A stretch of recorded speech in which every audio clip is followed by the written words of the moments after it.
through the finish there. Did Gary say anything to you?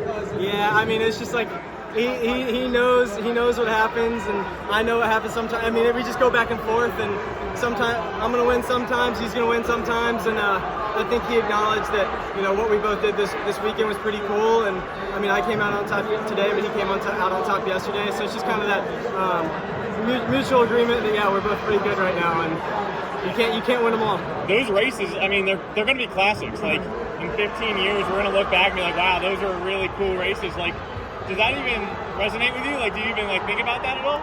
I mean, yeah, I think we look at a lot of the young guys right now, and I think that this is the most amount of people that are going to come out of college and continue on to a pro career that probably we've ever seen. And yeah, people are going to look back at those races, and after 10-year pro careers for me and Parker and Gary, and realize how special these moments are. And I don't think I'll realize how special they are until later down the line. But yeah, I'm just super happy today.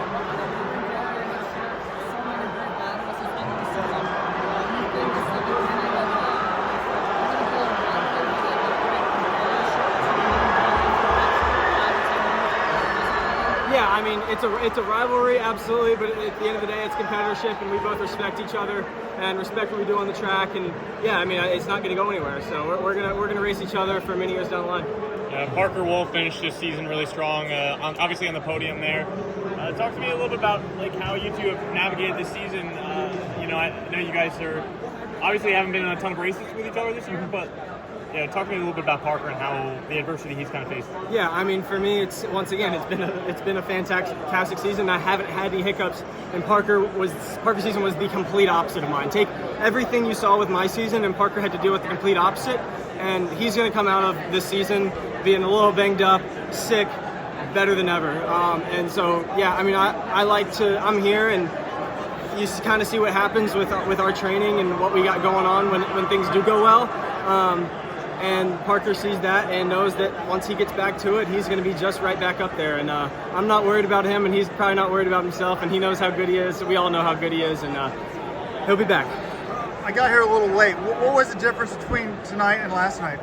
I think I waited a little longer. I think I'm most deadly with 200 meters to go, and obviously in certain scenarios you can't go with 200 to go. And I think in that DMR last night I could have waited, and I chose not to. Tonight I chose to wait, and it worked out. Did Milt tell you to do that? Because yes. I mean, it's like we've always talked about wait and go last. And to be honest, I did the exact opposite of everything we've ever talked about last night. I got a little antsy, maybe a little nervous, but then I thought I could do it. It's something that I had thought about by myself, not talking with him. Hey, I might be strong enough to go with 450 to go, and I did it. Maybe I shouldn't have, but you live and you learn, and I think that's part of what made today so much better. It's kind of interesting because the 800 girl for UNC that won Paige, he gave her the opposite advice. I want you up in the front.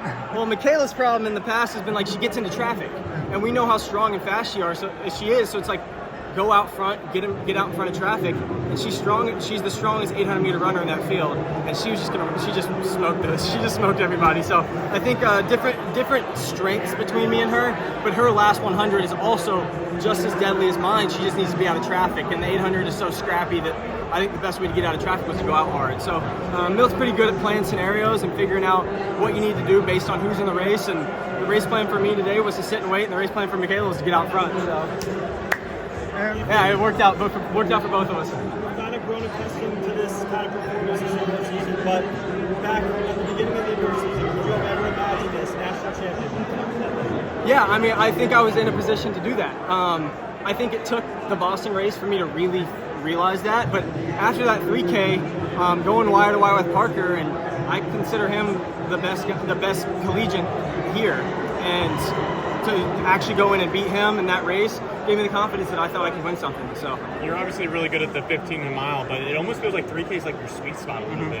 I think we talked earlier this season about how much you enjoy this event. So my question for you is are you going to dabble in the 5K at all during the outdoor season, or are we going to strictly jump down to the 15? Yeah, I'll run a 5K too. I mean, I think you put me in a tactical 5K, it's gonna be hard to get rid of me. I think my strength lies when things were really winding up, and if there's a 5K in NCAA where it goes 13 flat, that might be hard for me to compete in. But if there's a 13:20 race, I mean, I think I can win that too. So I think we'll just see how things shape up later into the outdoor season. And I think right now probably the plan is to go 15, definitely 15 at USA's. But the NCAA season, I'm up for whatever, because it's you can play around with it a little bit more and have some fun. I wonder if has your dad ever tried to get you to hurdle over the steeplechase? I mean, he liked the 3,000, but all he had to do was jump over the water.